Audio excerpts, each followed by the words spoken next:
Good morning, designers. Hello and Happy New Year, and welcome to our first webinar of 2019.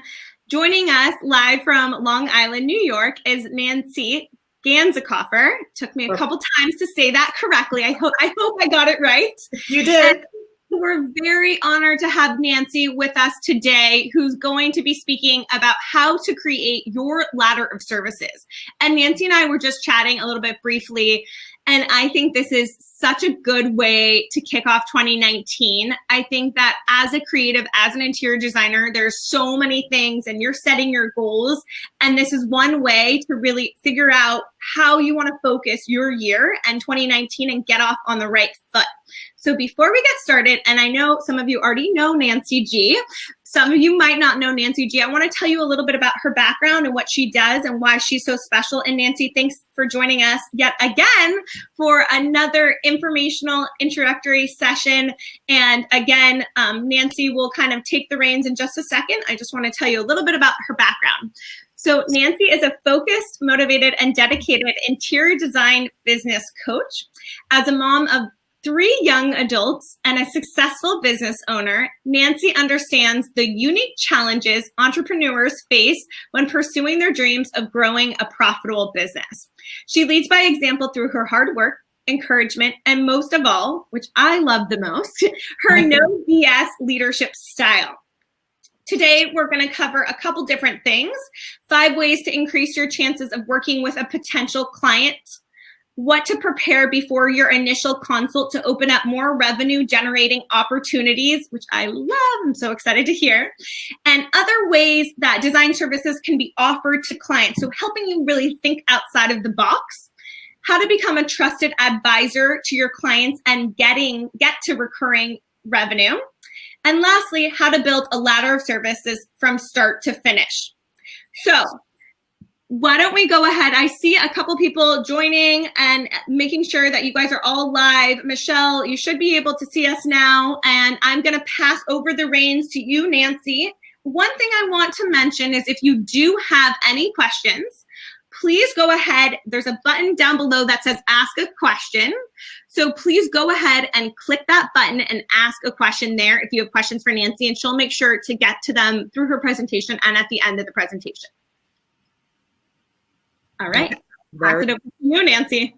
Thanks, Risa. I'm so excited, everyone, because this webinar seems to have gotten just under 500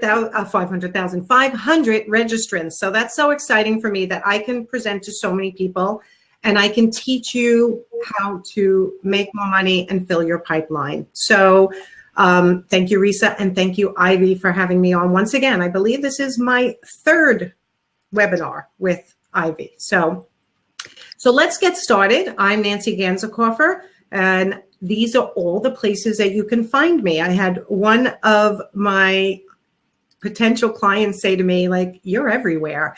And that's because I have a great team. It was not like that in the beginning, but now I do have the Pinterest, the LinkedIn, on Facebook, and it's really exciting to me. I reach a lot of people. So let's get started. As Risa said, what we're going to learn today, what I'm going to teach you today, is 5 ways to increase your chances of working with your potential client, what to prepare before your initial consult to open up more revenue generating opportunities for you. I'm going to teach you a dozen or more design services that can be offered. Learn how to become their trusted advisor so that they keep calling upon you and it could end up being recurring income for you, recurring revenue, and how to build your ladder of services from start to finish so that you are really super knowledgeable when you get in front of a potential client. So here we go.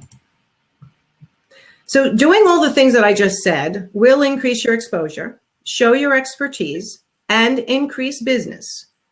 We are going to build your ladder of services today. So if everyone could take out a pen and paper, or maybe a notebook, turn off your phones, turn off your other notifications, and really give me your attention. This is going to be strictly an hour, no more, and I want to make sure I can get your questions answered, and I can teach you as much as possible. So again, like Risa said, make sure you put questions in the ask a question box so that I can answer them as we go along, because I do like to do that. So will this be on replay? I believe Risa can answer that one. And is there a way to enlarge the PowerPoint and make the chat box smaller? On my screen, I'm actually really small and my screen is really big. So perhaps tech support, Risa can handle that question as well. So I'm gonna get going, let's build it. Okay, so how does this help you? What happens is making decisions in advance will ensure you present in a confident, definitive, and professional manner.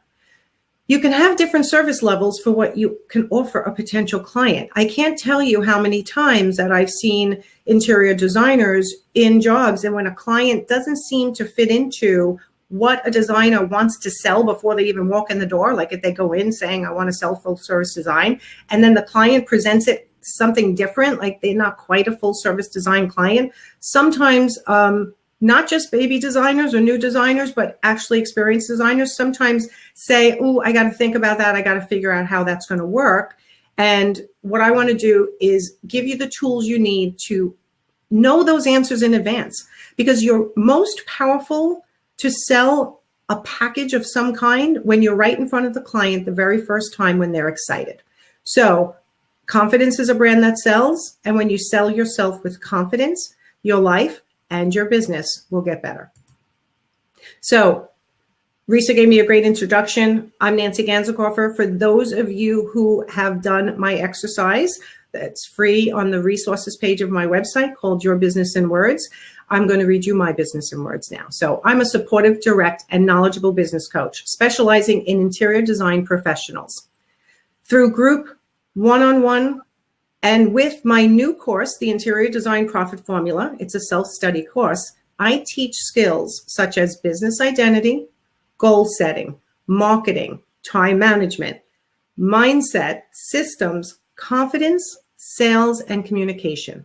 All of this combined helps my clients make more money while doing what they love. So why am I qualified to teach this? I'm not going to go into my whole backstory. I'm just going to basically give you an overview, because if you watch the first webinar, you'll probably get my backstory. So I was the owner of Expressive Living Art Framing and Accessories for 17 years. I started a niche business within the interior design world. Why? Because my mother was an artist and it was convenient. If you want to hear more than that, go back and watch the other webinars and you'll hear more about my story. But I started out just myself and grew it to a very profitable 2-employee company working out of my house. And I worked with interior designers all over the New York tri-state area. This is how I got into the interior design world. For the last 3+ years, I hung my shingle as a coach, and I've helped hundreds of interior designers grow their businesses and make more money. I'm also the past president of the Interior Design Society, IDS, Long Island chapter, which is how I marketed myself when I first started Expressive Living, by joining an industry organization. And now I'm the founding and current president of the virtual chapter for those who don't live near a industry organization. I do our meetings virtually. So if you're not part of an industry organization, you'll want to look into the IDS. I was also the recipient of the very first IDS National Leadership Award, which was so special to me. And now I'm an executive board member. I go live almost every single day, and so far every single day this week since the new year, in my free Facebook group, Interior Design Business Forum. If you are not in that group, please join. Everybody shares information. I share information. I try to answer questions if somebody tags me. So again, interiordesignbusinessforum.com will take you right to my group. So I hope you'll all join, because it is the home to interior design professionals and industry partners. So what I'm going to teach you is how to develop a ladder of services that fits your interior design overall strategy, not someone else's. I know you guys are all out there looking at what other people are doing, and that's good because you learn from them. But I am not a cookie cutter coach. I don't just have one program, one way of doing things. I really get to know my clients and their business model, how long they've been in business, their confidence level. What they need to learn is what I teach them. So I do it all based on what I call the profit puzzle. So your ladder of services is just one piece of the puzzle. So does everyone want to see the profit puzzle? If you haven't seen it before, shoot me a yes if you want to see it. Okay, I'm going to show it to you anyway. So this is the base. So the profit puzzle starts where you're at basics. You're creating your roadmap to success. This is where you really get the vision of what you want your business to be. And this is the starting point. It's your 3-year vision. It's your 1-year goals. And it's in the next 90 days, what you're actually going to be working on specifically and in a focused manner that will get your business to the next level. So that all starts with creating your roadmap to success. Then we go on to identify your ideal client, which, you know, people choose, but over time, sometimes that changes. So we work on identifying your ideal client, people that you can get to on a regular basis that will give you what you need in your business. Then we formulate your signature message and help you build that messaging so that it's easy to share. Then we build your ladder of services, which is what we're going to do today. Then we teach you how to, or I teach you how to grow your client base, which is always a struggle for so many interior designers. And I hate to see that struggle. There are so many ways to get out there and grow your client base. I want to teach every different way, but I make sure I teach you the way that feels comfortable to you, but is also pushing you to the next level, because trust me that your success is one step outside of your comfort zone. And if I can get you there, it's brilliant. So then we teach you how to share compelling content that your ideal client connects to. Learn to nail your sales closing conversation. This is where you really start booming in your business. Defining your brand, which again happens all the way through. This is why I made these puzzle pieces, because they really are very interchangeable. And then, of course, establishing successful systems within your business, within your interior design business. That system could include an Ivy, how to manage your projects, but it also includes the flow of what you give employees, how you bill, how you collect payment, and all the paperwork, how to keep yourself organized. So being prepared, plus communicating well, and setting appropriate expectations is what's going to equal a happy client. And a happy client means a happy designer. So it's really important that if you have a happy, satisfied client, they're going to not bother you as much. Things aren't going to go wrong. They're not going to feel dissatisfied. So this is why I like to teach really great communication skills. So what is a ladder of service? It's a way of giving your client different ways to work with you at different price points, with the expectation that you can guide them, hopefully, up through your ladder of services into a higher service level. So let me give you a brief example of that. So one of my clients, I don't know if she is here, but she called me. She's one of my higher level clients, so she gets to call me. And she said, I have a client who wants full service design, and he wants me to quote it out for him. However, he's worked with designers before, hasn't enjoyed the experience, which is red flag number one that she noticed.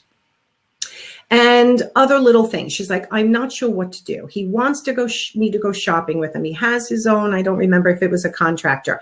So it's not really her full service design. It's kind of a hybrid.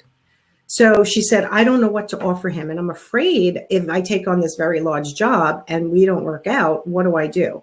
So she was a really good listener during the consult. She picked up on the fact that he had his own desire to buy direct because he has a business. She picked up on the fact that he had a designer before and didn't like her, so that's a red flag.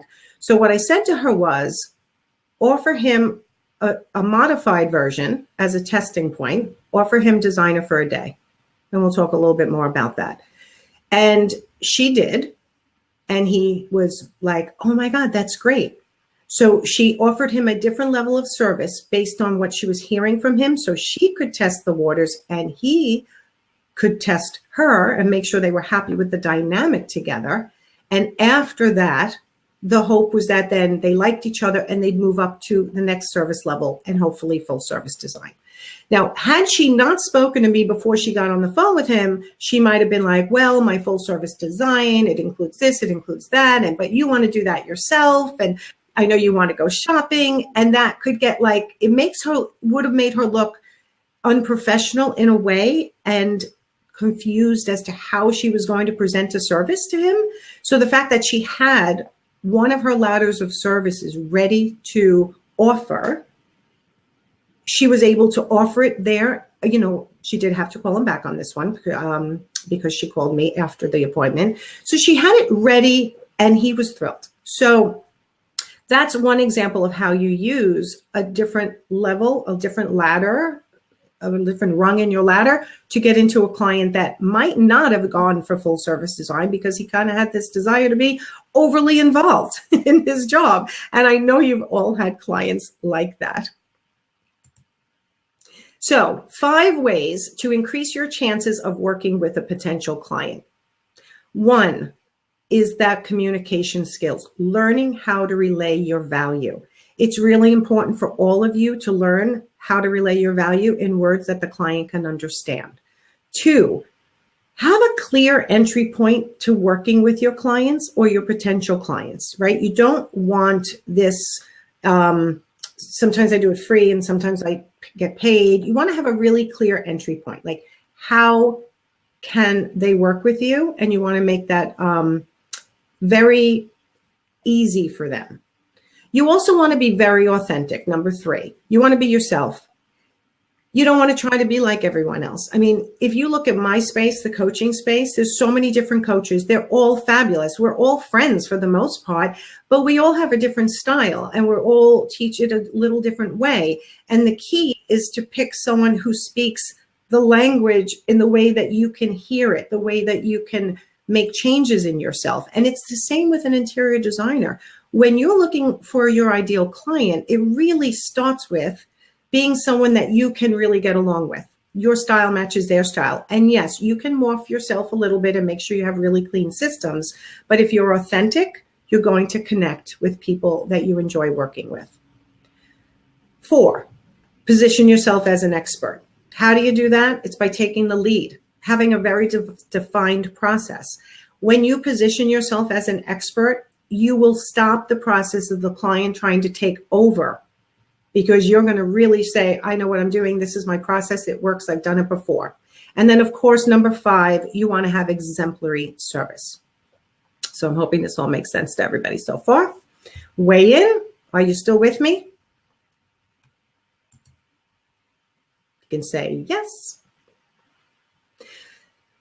Okay, so it really all starts with the paid consult. Anyone who has followed me up till now, anybody who's in my group knows that you must start with a paid consult. The only time I don't, thank you for all the yeses, by the way, the only time I say you may want to waive a paid consult is if it's an avenue of your business that will bring you repeat business. For example, if a real estate agent consistently refers you out, you may want to give any type of maybe a reduced consult in time and not charge for it because you know that real estate agent will refer you over and over and over again.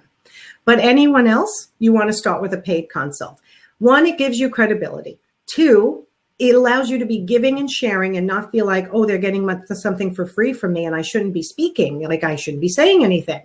I'm telling you, hold nothing back, like I'm doing, right? If I hold things back, like, oh, I'm not going to share that until they pay me, that's not going to make you want to work with me. You want to see if I'm giving this much for free, well, how much do I give if I pay? And that's the same with you guys. I want them to really get to know you during that consult. And you want to be a really good listener and you want to analyze their needs. Again, I mentioned this before, but I'm going to mention it over and over again because this is the most important part. If you're a good listener and you're analyzing their needs properly and you're not going in with the thought, oh, I'm going to try to sell them this package. You're actually listening to what they need and then you present a package that's perfect for them. It's going to be very hard for them to say no. So you want to have that perfect option to fulfill their need. I'm just going to check questions really quick. Do you have any suggestions? Monica's asking, do you have any suggestions on how to maintain exemplary service, but also establish boundaries with everything being so immediate, texting, email, etc.?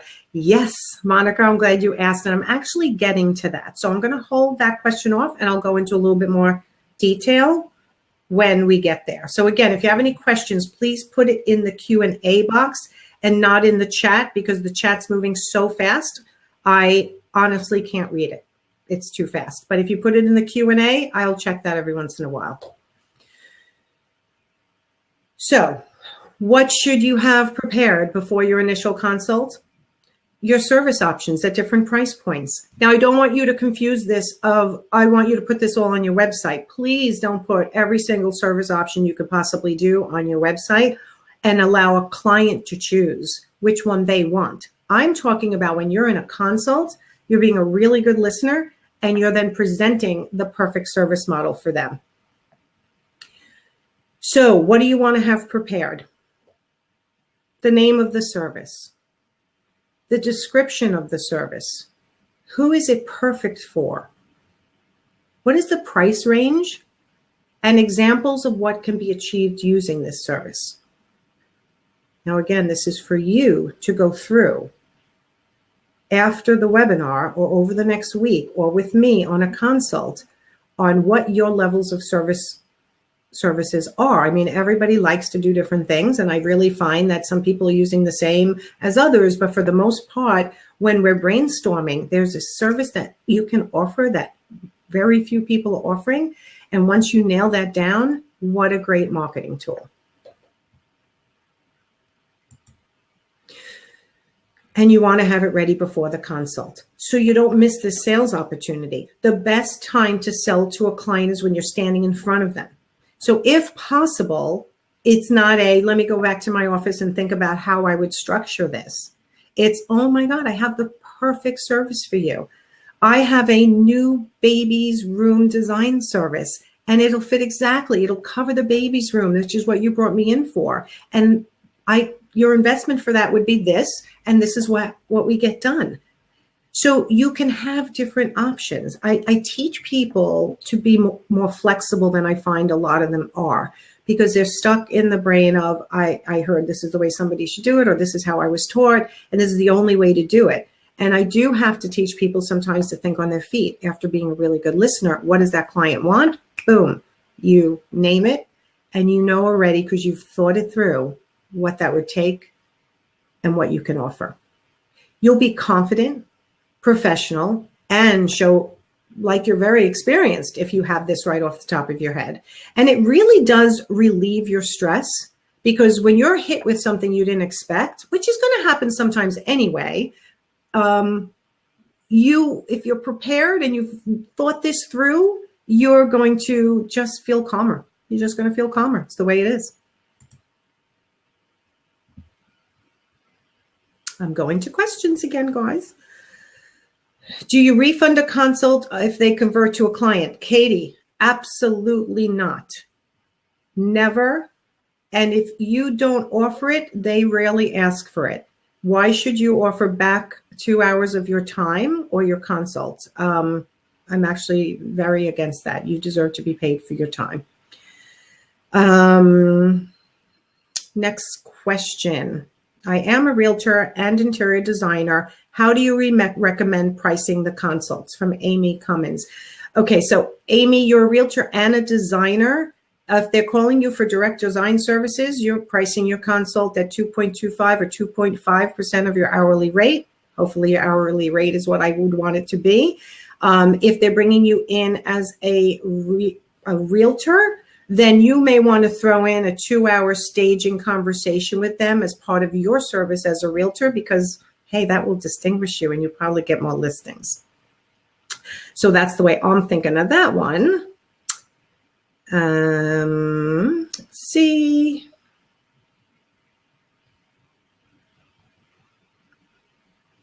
Do you suggest doing a package price or by the hour? It depends on the service you're offering. So it could be one or the other, or it could be a combo. My big thing is that you actually do get paid for every hour that you work. So I would say that's my answer. It really depends. So for some packages, I'll go through them and I'll say, well, this can be priced at this, and other ones you'll do maybe a design fee plus then start your hourly fee once you get to the procurement stage. Okay, I'll get back to questions in a second. So what are some of the options for different service levels, and will this really work? Okay, yes, it really works.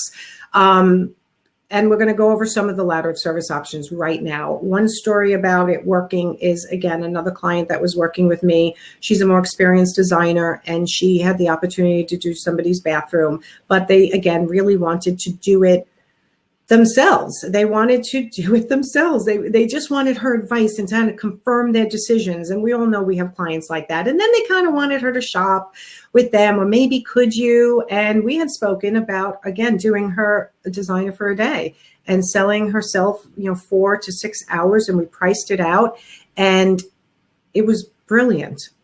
She went with the wife. They chose everything. They spent the day together. They, allocate for lunch.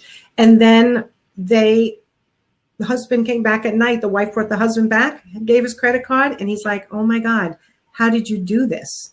And they ended up wanting her in for the second bathroom. So you see how that works? It was good. So more than a dozen service options to consider. So where I started, art, framing, and accessories. I cannot tell you how many times that when they started trusting me to reframe their old artwork or missized artwork, to place it in different spots. And they worked with me over the months. Suddenly they were asking me, could you help me get a new sofa? Or could you help me with these window treatments? Now, I was not a full designer, so the answer was no, I can't. I could never do that.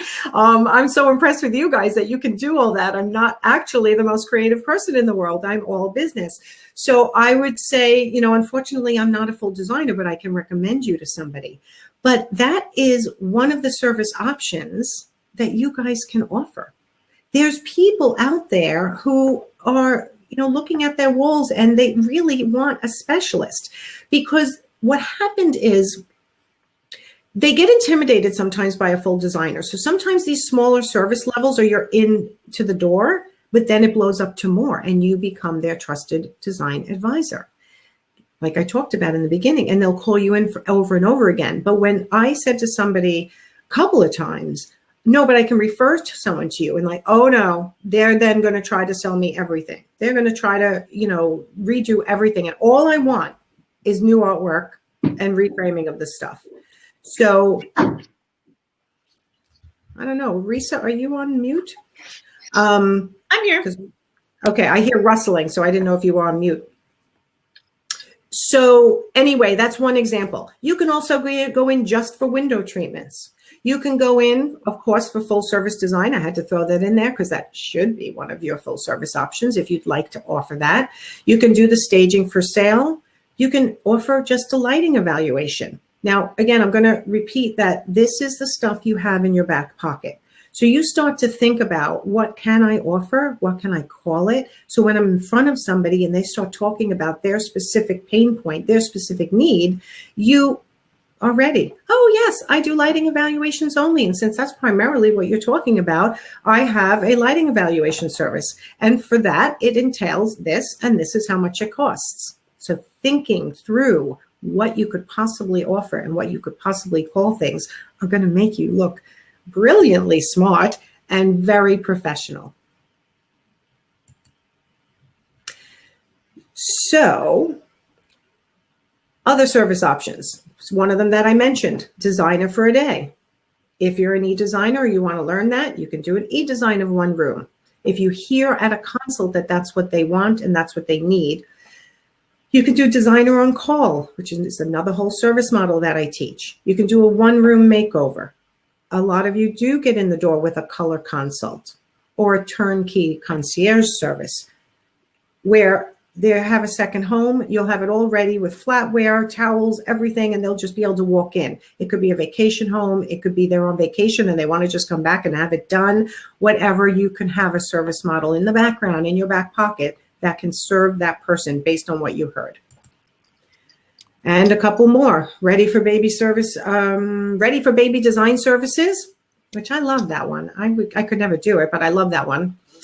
Aging in place revamp. I had a client the other day who, actually yesterday, I believe, and he's going into a house and people are in their 70s and the house needs to be in repair, as well as they plan on staying there forever until they're not here anymore. And this is one of the services he could have offered. You know, I have an aging in place revamp, but it'll also fix everything that's broken and we can redo this and that. And this is how it works. Again, when it comes to a presentation, how professional does that sound? You can also go for a kitchen facelift, you know, like I want my kitchen redone, but we really don't have a lot of money and we want to, you know, do a little bit. Well, I have a kitchen facelift program that I can offer you, and this is how it works. And again, over the holidays, many of you offered the holiday transformation services. So how do you price that? How many hours do you charge for? Do they need product? You charge a certain way for that. If they don't, thinking these things through in advance is what this webinar is all about. Do you see the questions flying? So back to the question on how do you become the trusted advisor? How do you set expectations? By giving them set communication guidelines, right? And I know this was one of the questions. I encourage all my clients to have welcome packages. So when you go to the consult at the end, you say, it's been an hour and a half. We're coming to the end of our consult. Would you like to sit down and discuss next steps? And in their welcome packet, they have very specific guidelines. When you accept phone calls, to what number? Do you accept texts? Yes or no? I have had clients who are completely overwhelmed by the amount of texts they get from clients. And I have to tell them, you have to stop taking texts, or you cannot answer after a certain time, or you can have an automatic message go back to them that says, I will answer, you know, tomorrow morning during business hours. But what's really better is if you're clear up front about what your communication guidelines are, right? What is your email address? How long does it take you to answer? What hours of service? Do you let them message you through Instagram or Facebook Messenger, which is, many of my clients know, it's one of my favorites. I use Facebook Messenger all the time. Excuse me. So how do you set expectations for that? By stating it up front in a welcome packet. I'm hearing somebody else on here, and I think I saw a comment about that. So I don't know if you're all hearing that. You want to have an understandable letter of agreement. Now, listen, I know that's a tough one. It's hard to put legalese into English, but what I like to do, and I've spoken to David Adler, one of the interior design lawyers who puts together contracts. I've done webinars with him. I have an extra training in my membership site with him that's accessible to all my clients. Him and I agree that the first couple of pages, or I should say few pages, it's always a lot, kind of protects you, protects the client, and that's kind of all the legalese. And it's nice to add the scope of the project and any other details that may change project to project as an addendum. So this way, I know so many of you change your agreement for every single client, and sometimes that's necessary when you have a construction job. But often you could just have your standard agreement in the front and a scope of work in the back and an addendum. And then that will be more of the English version of what the client will understand. So you want to have an understandable letter of agreement so that the client doesn't glaze over and get scared and run. Have an easily understood billing and payment process. This is a really big one. I still can't believe how many people just say, oh, I only take checks. It's not smart for you to just take checks. And I know credit cards are tough and they take a percentage, but it allows for a professional look and a flow to your business. That's going to be just really smart for you to do. It makes you look more professional than saying, I only take cash or checks. If they offer you a check and offer you cash, listen, cash is golden, so I'm not going to say anything about that, but you have to get in the car and go get the check, or you have to wait to get it in the mail. And that is time that's being wasted in your business. That's time that there's billable hours that are being wasted. So I just really always recommend to everyone to get a system. Get a system like Ivy, get a QuickBooks, get any of the other systems that are out there just to make sure that you have an easily understood billing and payment process and the client understands. You'll be getting a link. You can pay it this way. Here's a big one. Be clear about additional fees when it comes to scope creeping. And I know that okay, I'm going to explain scope creeping first. It's like I was hired for the living room to redo the whole living room. And as I'm walking by the dining room, they're like, well, while you're here, could you also look at this and give me advice on this? And now you've already gotten your design fee and you're going for the first meeting and you're getting all your measurements and your details. And now they're pulling you into other rooms. Or the job is well underway and they're like, well, when you're shopping for that, could you also look for a centerpiece or a chandelier for my dining room? You have to be very clear about the scope of your work is listed in your letter of agreement or your contract. It's the same, interchangeable in my world. You want to be clear that if it extends beyond the scope that's listed, there may be additional fees.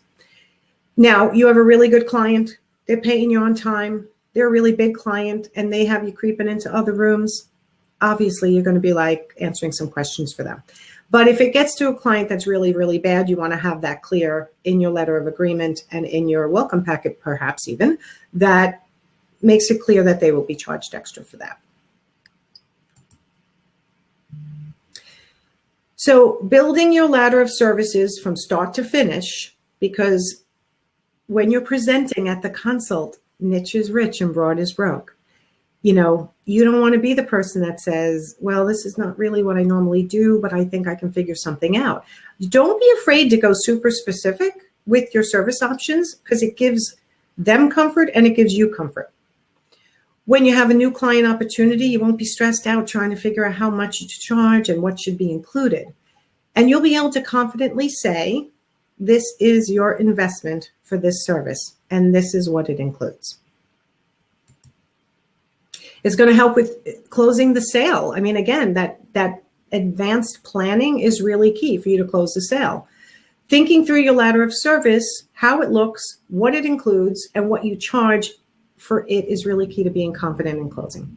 So you don't want to be in a position where you have to say, again, I said this before, let me go back to my office and see what I can do for you. I've never done this before.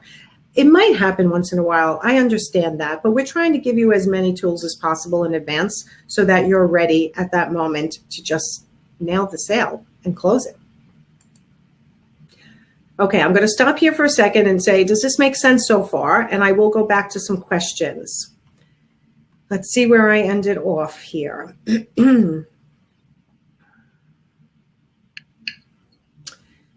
Do I have any suggestions? Okay, we talked about that. What if they meet with you at your design studio?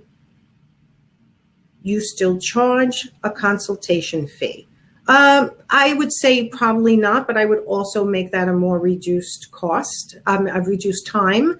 If they're meeting with you for an hour just to meet you, to see your design studio, to see where you live in your business, I would not necessarily charge for that. If you're actually giving solid ideas, walking around their space, that's where I say a design fee is absolutely necessary. You've gotten dressed, you've gotten showered, dressed, gotten in your car, driven there, spent 2 hours there roughly, and driven home, and you deserve to be paid for that.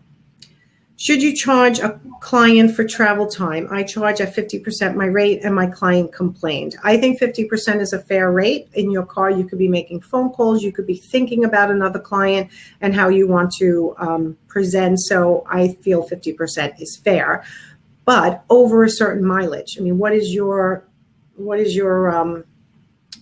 why can't I come up with the word? You know, what is your stomping ground? Is it 30 minutes? Is it 20 miles? I wouldn't always say door to door, even if the person is, 20 minutes away or 15 minutes away, because then I feel like they could get really annoyed with that. People don't like to be nitpicked. Do you suggest doing package pricing or by the hour? I think I answered that one. It is depending on what you're selling. So something like a designer of the day could be a package price, and something like a designer on call could be by the hours. So that would be my answer. Is that the same question, or am I just repeating travel time? We answered that. Do you list all these services on your company website? No, I did mention that in the beginning, Andrea. I don't know if you heard me, but I said absolutely not.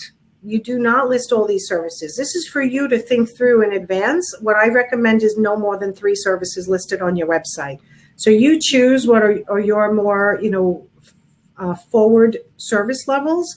Full service design can be one of them, and then two others, but I would not list all of these. This is an exercise for you to think through what you can possibly offer so that you appear more professional when you're at a consult.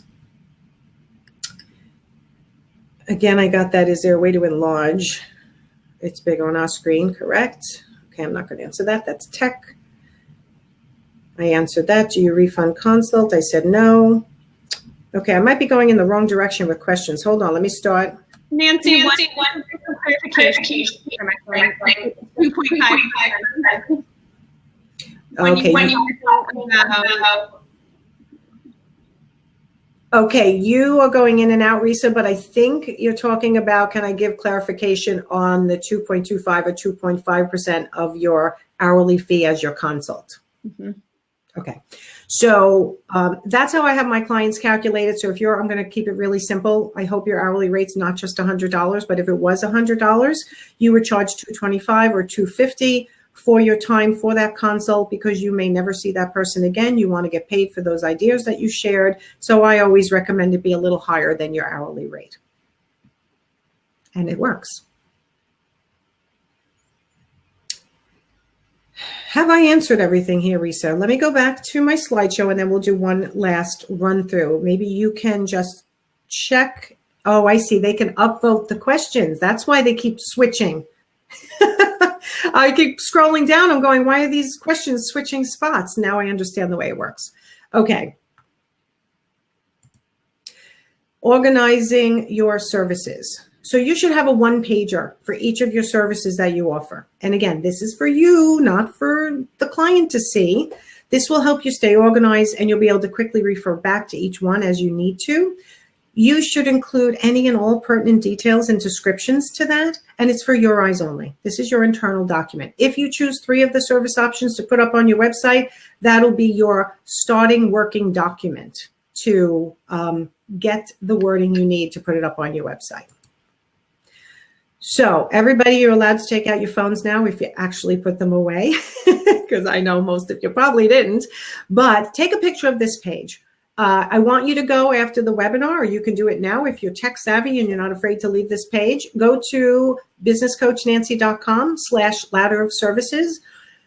You will be asked for your name and your email address. And yes, it'll be put on my list. If you're there already, it doesn't make you get things twice. And I'm offering you today as a free gift from me to you 40 ladder of service options and a template, which is your worksheet to work through your ladder of services. Use the workbook, the worksheets, and create your own personalized ladder of services based on what you want to give to clients, what service levels you want to offer. Not everybody's the same. I mean, some people might love window treatments and some people might hate window treatments, although you can make a lot of money with window treatments. But if that's not something if you walked into someone's house and they said, I only want to do window treatments, and that is not your cup of tea, then don't write a sheet for that. But this is an exercise where you can start reading, thinking and writing, and then rereading, fine-tuning so that you're prepared. So businesscoachnancy.com/ladder of services will give you an email with those 2 free gifts from me.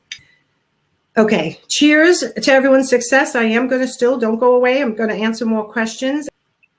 And I want to thank Ivy for having me here. And now we're going to go over questions. So Risa, maybe you can help me fend some of these questions. We answered that.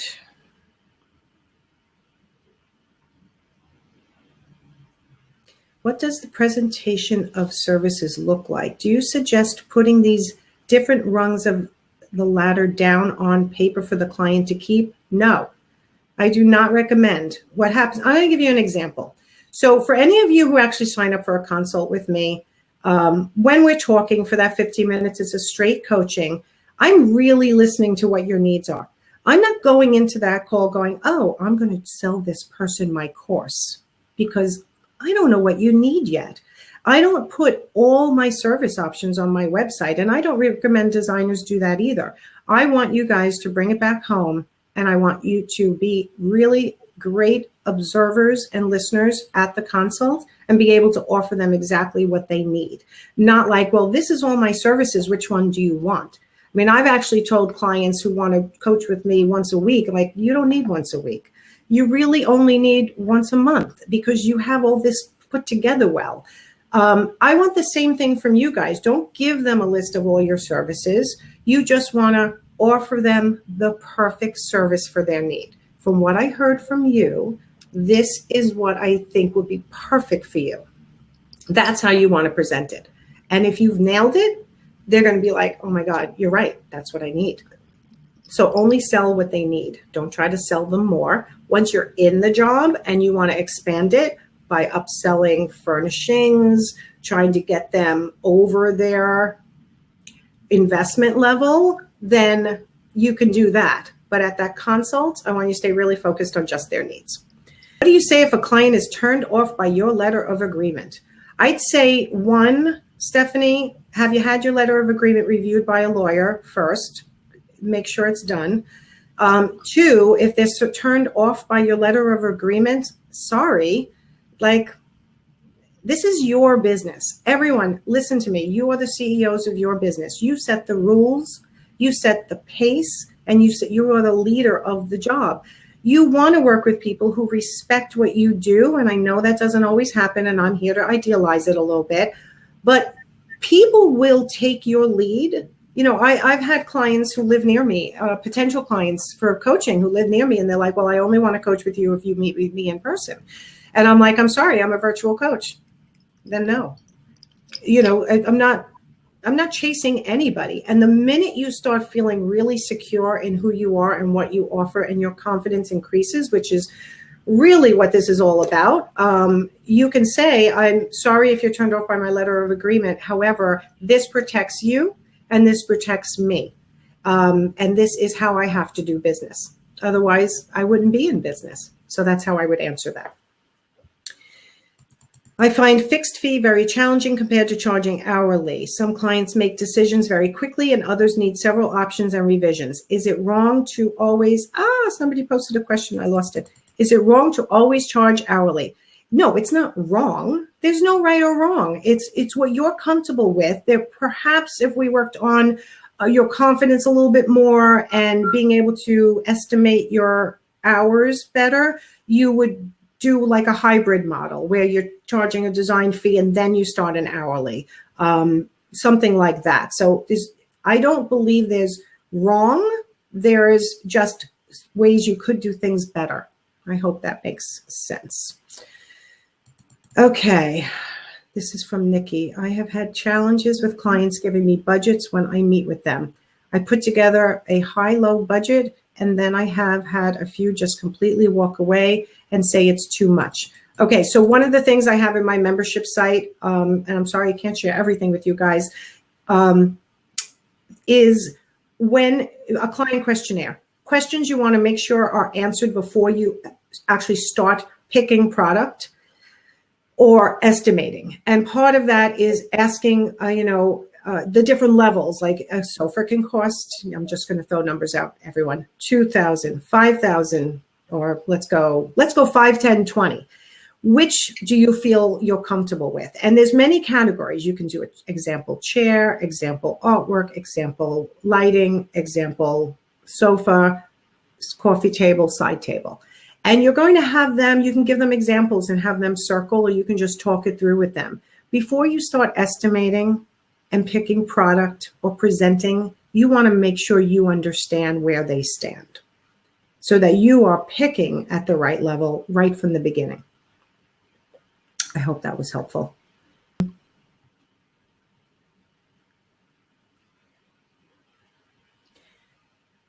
What do you suggest as a retainer for full service? And should it be refunds? I think you meant refunded. You don't, it depends on the interior designer and their business, but you don't always have, in my world, you don't always have to take a retainer because I train all my clients to get paid before they work any hours.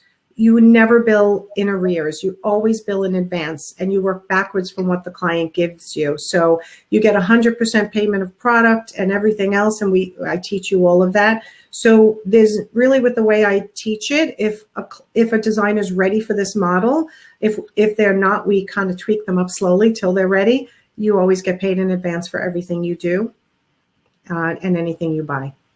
So there's really not a need for a retainer with the way I teach it. If you want to get a retainer to cover you for things like unexpected or uncalculated freight and delivery and light bulbs and little things you have to buy along the way, I would just keep it nominal and explain that will go to incidentals and uncalculated freight and delivery that sometimes can't be calculated towards the end, and anything remaining will be returned to them. So that's how I use the word retainer, because the word retainer does mean you're giving it back at some point.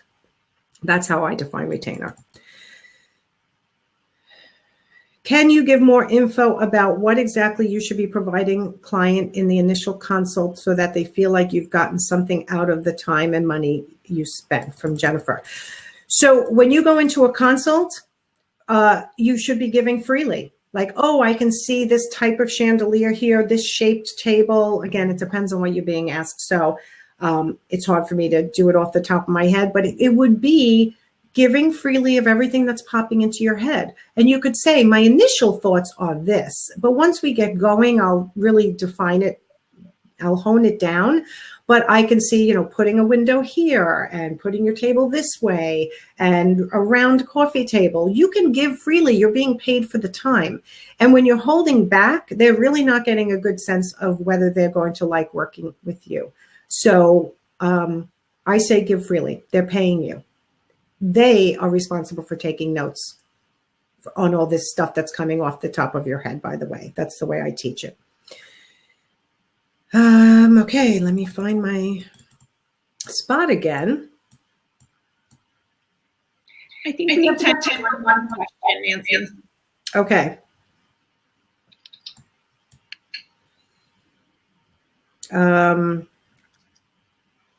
If I have a set fee for a service and then the client just keeps wanting me to tweak it, how do I react?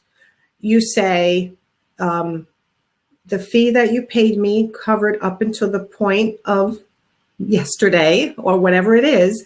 If you want me to continue to work on it, I would have to take additional fee for the time I'm putting into it. Everyone's so afraid to just be honest with people. You can get what you want out of a job, what you need to have out of a job, by just being a leader in your own business. So again, for you ladies and gentlemen who need more help, please get on my calendar, businesscoachnancy.com/consult. Awesome. Thank you so much, Nancy. Super helpful information. You're welcome. Let me close this up. Great. And if you guys aren't using Ivy yet, please stay tuned because I'm going to share a little bit about Ivy with you. And I saw some people asking about time tracking and project management and all that fun stuff. So thank you again, Nancy. Stay tuned. I'm going to be chatting a little bit about Ivy right now. And Nancy, your time is beautiful. We had a great time with you and learned so much from you this morning. Thank you, everyone. I hope to be speaking to all of you soon, and maybe I'll do another webinar with Ivy at some time in the future. Thanks, Risa. Okay, bye. All right, well, that was great, and I hope you all learned a lot. I know some of you are already using Ivy. For those of you that don't know about Ivy or don't know the power of what Ivy can do for you, please stay tuned. I'll share my screen in just a second. I saw somebody ask a little bit about time tracking, and yes, that can be super overwhelming when you're doing multiple tasks at one time. A lot of the stuff that Nancy talked about today is stuff that I talk about with designers all the time. I used to manage an interior design firm here in San Francisco, and I previously had run a retail business very successfully. And when it came to interior design, there were so many moving parts, and I felt bogged down all the time working between QuickBooks and Excel, and I was using a time tracking app at the time. I needed one system, one place. And that's really the benefit of using something like Ivy. So definitely you should be able to see my screen right now, and I'll go ahead and actually show you that time tracker that will make your life easier. We also just released, well, not just, about 6 months ago, released an app for Ivy so you can actually track the time on the go. And the idea here is we don't want you leaving any money on the table. We want you to get paid for every minute that you work, and we want you to be able to present it to your client in a very professional way. So with Ivy, you would select the project that you're working on, select the service that you're providing, and then you can add your description in right here. And you can see I already have a travel rate logged. I have different rates logged in my Ivy system. So it's really easy to actually do all of the things that Nancy is talking about. You can even pre-create that consultation fee. Maybe you have a set fee and it's $250. You can create that so you can easily send that out to your clients and shoot them out a professional invoice and collect payment by credit card through Ivy in advance of that consult that you're going to have with your client. So how you would do that is you would go to your time and expense log, and then you would just go to the project that you want to create that time billing invoice for. And again, there's so many moving parts, so many things that you're responsible for. Let Ivy help you with the business management side of things. That's where things start to get convoluted. That's where it gets really challenging, really tricky, very easy to review and send. And you can ask your client for a credit card payment or a bank transfer. Makes you look really professional. Like Nancy said, of course you can take a check, but this just makes you look very professional. You can charge the client the transaction fee. You can eat it as a cost of doing business. You can roll it into your markup on product. That part's really up to you. And just so you can see a preview of what this looks like, looks really professional. So beyond just creating a time billing invoice, a big part of your business is sourcing and procurement. And a lot of designers will charge a purchase fee on top of just the product. So with Ivy, we developed a technology called our Ivy Clipper that looks like this. It's a little clipper that nests on your browser, the Ivy leaf, and it allows you to easily clip images. And we just added a feature where you can actually clip alt images and add them into this. So you can have multiple images for one line item. You can add the product title. You can make it up right here. You can say oil painting, and you can save the vendor title down below if you don't want the client to shop you. So you can add that in your cost, and then you can add a markup, or I like to call it purchase fee. So if you want that to be $700, Ivy will calculate that purchase fee for you. And then you can also have your whole running list of vendors so that this is easily, it takes you seconds to build your product library within Ivy. You can add a description right here. You can add it directly to the project that you're working on, and then you can add the full product details. Again, the client will see what the client should see. This is where I was stuck in Excel, and I was making an Excel for the client, Excel for me, and Excel for my vendor. Ivy is a smart system. Ivy really understands how interior designers work. So we will organize information in a very easy flow for you that will help your workflow, help you with your assistants. Your assistants can easily get into Ivy, can learn the system, zero to little learning curve, and then you can drop in all of the SKU, the materials, the dimensions. As you can see, I'm just clipping the information, and then I can go ahead and save the product. And once I save that product, it will actually be added to my product library, so I can reuse that item as many times as I want to. And that's the idea. Save time, make time for design. We want you to be focusing on design and not spending your time circling and dealing with all the things you have to deal with. This is the part that should be easy. So I'm going to create a new proposal. And then from here, you can see the item pops up, and I can just click it and it will add to my proposal. And then I can also see a running list of all of my inventory here. I can add maybe some nice chairs. I can add pre-populated service items here as well. Maybe you have a set package for your 2-hour consultation. That's a funny number. It's probably not $2,000 or $10,000, but a girl can dream, right? So maybe this is your proposal that you want to send out to your client. You can add shipping tax. I love Ivy because it always thinks one step ahead of you. So before I send this out, I want to make sure that I'm making a decent markup on this. I can see that I'm making $599. Now, is that appropriate? Do I need to adjust it? Make sure your margins are at an appropriate rate so that you're making money. Okay. And once I save this product, you can also use Ivy to build out a custom sofa.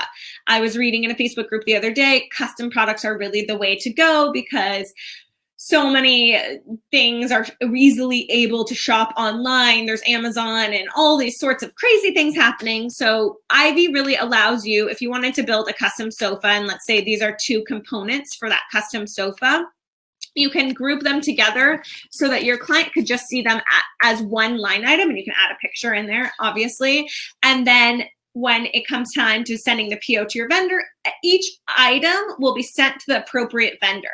You can also gain transparency with your client. If you want them to see the markup percentage, if you want them to be able to approve by line item, you can do that as well. So when your client gets this, they'll be able to approve each line item. And if you want to be transparent about the markup percentage, you can show them right on that proposal or that invoice. Okay, so then you can also add attachments like a sketch or a drawing. You can send it out for online payment. And once you receive that payment from your client, you can go ahead and create your purchase order. One other thing that you can do from this spot is you can actually go ahead and create your own custom tear sheets. I've seen a lot of different firms spending so much time making the package of materials to present to their client. So Ivy actually does the work for you, which is pretty nice. And like I was saying before, when it comes time to purchase orders, use purchase orders. I hear so many designers say that they're not using purchase orders, that they just pay for things. Use formal purchase orders so that you can understand your client expenses. And one thing about Ivy that's great is you can always constantly look at your numbers and see where you are. You always want to be at a 40% gross profit margin. It's a lofty goal, but you can get there if you're focusing and you're looking at your numbers and you're being strategic about the way that you're billing. And of course, if you're billing all of the time that you're actually working. We did like a study of interior designers, and I believe that the number of so many designers, there's like different percentages, but are leaving like at least like 20 to 40% of their time on the table. And that's why it's important. If you do a flat fee, you can still use Ivy to track your hours and just mark them not billable. And then at the end of the project, go back and say, hey, how many hours did that actually take me? Oh, crap, it took me 60 hours and I only did a not to exceed for 30 hours. Well, you just screwed yourself over for 50% of your hours. And going forward, you'll know that that's how much time it takes. I saw somebody post something earlier about building out a gallery wall and you don't know how much time it takes. That's where you either have been in business for 20 years and you know exactly how many hours things take. I know there's one of our Ivy designers, that Susan Wintersing, for example, she knows. But if you don't know, then I would stick to the hourly rate until you learn what your rates are. All right, so the other thing that I wanted to show you here that I love is building out your purchase orders and sending these directly to your vendors through the system, because then Ivy really helps manage the procurement process for you.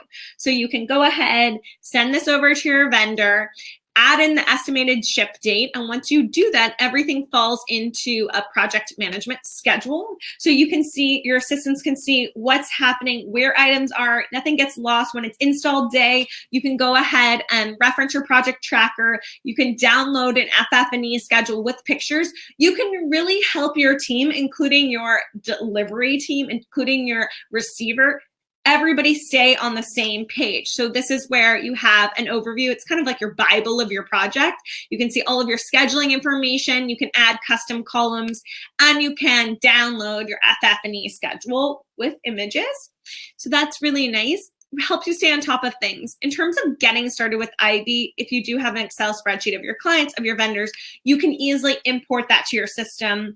We have a dedicated manager that will help you with an activation call and get you set up.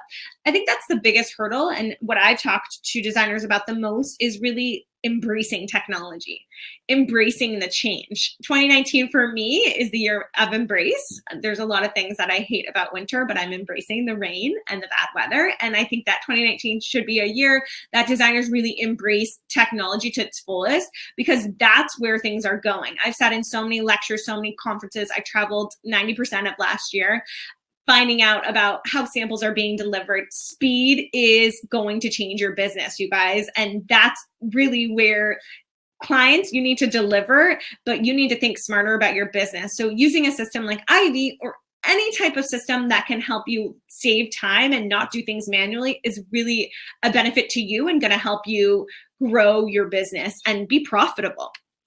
You can also use Ivy as your sourcing, and it's maybe you're flipping through a magazine or you're on Pinterest and it's a Sunday morning. Just clip the items directly to your library. It saves the link from where you clipped from. And then you have a whole set of chairs. Dina Bandman does this. And when she's sourcing for a project, she just types in chairs and she can see all the chairs that she has in her library. So that will help your sourcing process be expedited. Okay, and lastly, the other thing, obviously with Ivy, we produce a lot of content. We have webinars. We bring in workshops. I just got a request to do a session on email marketing, which I'm very excited to bring to you guys. And maybe we'll bring Nancy back for another topic that you want to talk about. But we've also created our curated network of service providers. So if you need somebody to help you with 3D renderings, outsource. Be smart in 2019. Think about outsourcing. Maybe you can't afford to bring somebody on full time, but maybe you can outsource your drawings. Maybe that's sucking up your time. Maybe it's something you like to do, but you don't have time. And maybe you can find somebody that does 3D renderings for $75 an hour, and maybe your hourly rate is $150 an hour. So that is your margin right there. You just really have to think about all the things that you're doing. And when you're saying, okay, you're charging an extra $75, that's not like you're making that $75. That's actually to cover your overhead. That's to cover losses in a business. If you miscalculated something for receiving and delivering an item and you said it was going to be $1,000 and it's $2,000, it's really just thinking smart about your numbers, you guys.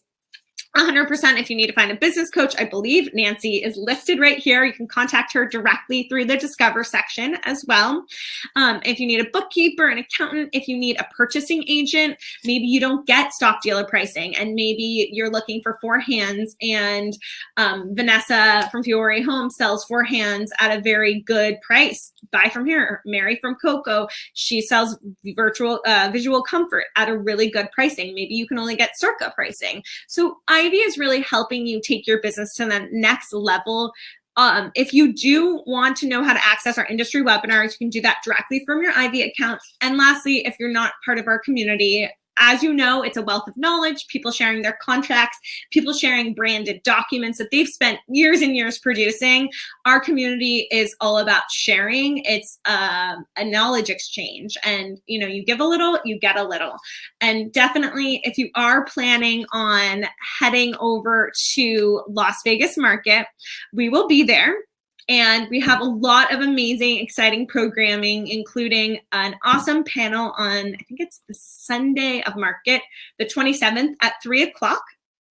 So please be sure to be there. We'll also have an after party at Palachuk. If you're familiar with the brand, we're really excited. So we will see you in Vegas. If you can't make it to Vegas, definitely check online. We're going to be releasing our winter series of online and in-person events. We'll also be at Modernism in February, and we'll be at KBIS, the Builders Show, at the end of February or middle of February as well.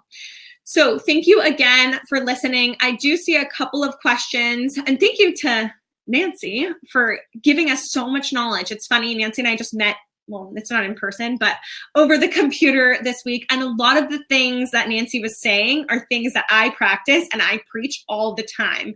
So there's a lot of synergy there. We love working with Nancy. Hope that you can schedule your call with her and hope to meet you in person at High Point, Nancy. And Emily, to answer your question, what sets us apart from Studio Weber? That's a great question. I really, truly believe there's a software for everybody. And I think the difference with Studio Weber, and this is what I've heard from designers, and I personally have tried to use Studio Weber, is that it's a very robust system. It has a long learning curve, and there's nothing wrong with it. That might work for some designers, but it's hard to get your assistants up and running in something like Studio Weber. Ivy is very intuitive. You get a dedicated account manager. You don't have to pay for support, and we'll help you along the way. We have your back. We not only will help you learn how to grow your business, but we'll also help you learn how to use Ivy. That dedicated account manager that comes with your Ivy account. And then ever so often, at every 3 to 4 months, we actually offer an Ivy Academy if you do want that deep in-person training, which we will be offering Ivy Academy at High Point. I'm going to get in trouble for spilling the beans, but we're going to be offering that the first day before market starts on the Friday, April 5th. So definitely, we're all about learning, resources, community. It's a very strong vibe of designers that really want to help each other grow. Community over competition is what we say, and what's happening in our industry. Thank you for Nancy and Risa and everybody's ideas with good advice. Studio's coming out with 2.0 version this month. How does pricing work? Does Ivy have accounting reconciliation? Thank you. Lots of questions. So I don't want to keep you guys for too much longer. I try to just end at 10:45 my time. What I want you to do, if you do have further questions about Ivy, there's a green button down below that says get your free Ivy demo. Go ahead, schedule your demo so you can have a one-on-one consultation. I just wanted to do a quick overview and kind of share a little bit about the Ivy community. But one thing that I did forget to mention, and thank you for bringing that to my attention, is that Ivy does integrate with QuickBooks Online. We have a set of bookkeepers and accountants that we work with, and we know that QuickBooks is the #1 used accounting platform in the US. So that's why we have connected with QuickBooks. We even have a partnership with QuickBooks themselves. So you'll get a lifetime discount with QuickBooks. I believe it's a 30% monthly discount for life on your QuickBooks Online account. And we do recommend the Plus version that will allow your POs to sync over. So there's a section where you can pull reporting in Ivy. These are very basic reports. If you want a detailed profit and loss report, that's where you would integrate with QuickBooks Online, and you can pull all of your detailed reporting. In terms of different levels of support, it's all the same level of support, but if you did want extra support with your QuickBooks, you can schedule time with our QuickBooks experts, and there is a little fee for that. And Kristen, if you don't use QuickBooks, that's okay. You can use Ivy as a standalone system, or you can use Ivy for 6 months, get used to it. And then if you want to add QuickBooks on later down the line, you can do that as well.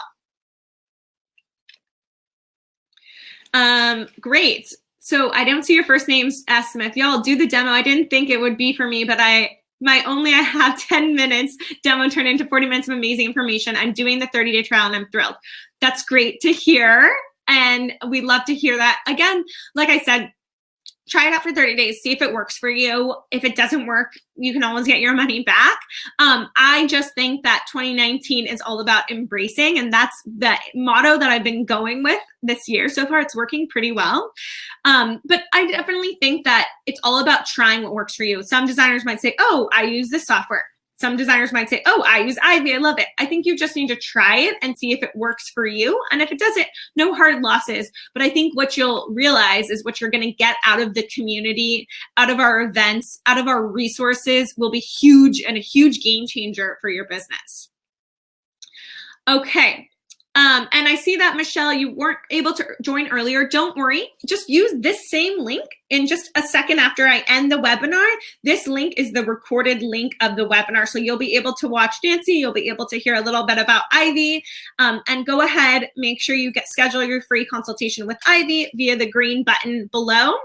And thank you all for your time today. I hope it was informative. If you have any feedback for us, any questions, please let us know. We're always striving to bring you actionable content, not just fluff. And that's really the panels that I put together. We have some great people, not just talking about where their design career came from, but sharing steps that actually worked, how they built their social media following, how they built a profitable business, how they leveraged Ivy to train their assistant. So definitely make sure you email me if you have any questions, resetivy.co. I'll pop that into the chat box in a second. And thank you again, everyone, for joining us today, and mostly to Nancy. Bye, everyone. Have a great rest of your week.